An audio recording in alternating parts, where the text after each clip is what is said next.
ошолор тараптан ушундай бир шайлоодон кийин башаламандык кылабыз, кайрадан баягы контрреволюция кылабыз дегендер да күчтөр жок эмес. Бирок мен кыргыз элине, кыргыз жаштарына терең ишенем, андайга жол бербейбиз.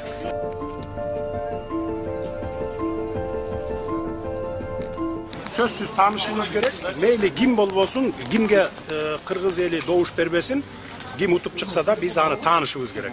Мен утуп чыганбы же менден башка кандидаттар утуп чыгабы, биз аны таанышыбыз керек сөзсүз түрдө.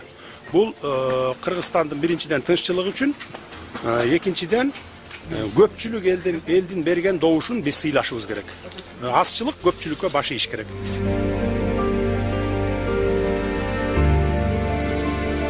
Бул шайлоодо көп каражат колдонулган жок. Меники көп деп аткандын себеби биз эч нерсе жашырган жокпуз. Мурдагы шайлоолорду билесиздер, официалдуу түрдө эч нерсени көргөзбөй, бирок баягы неофициально расходдор көп кетчү. Менин маалыматым боюнча, менин шайлоо компанияма где-то 60 миллион сомдун тегерегинде каражат жумшалды. Бирок анын баары ушу элден чогулду.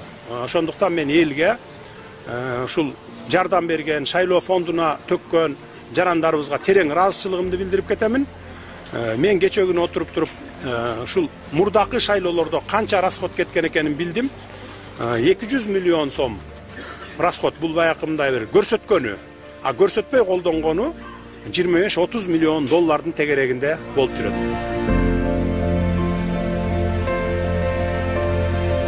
Президент эч качан мындай бир бардык бийликти өзүнө жыйнап албайт, анткени конституциялык кеңешме конституциялык мыйзамдын долбоорун даярдап жатышат.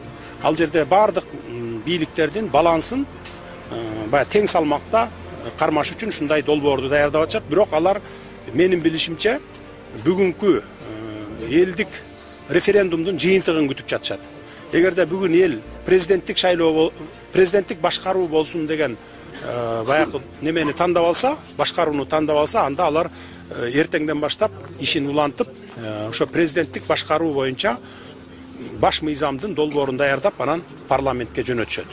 А эгерде парламенттик башкаруу болсун деп тандап ала турган болсо, анда парламенттик башкаруу системасына ылайыктап баш мыйзамдын долбоорун түзөт.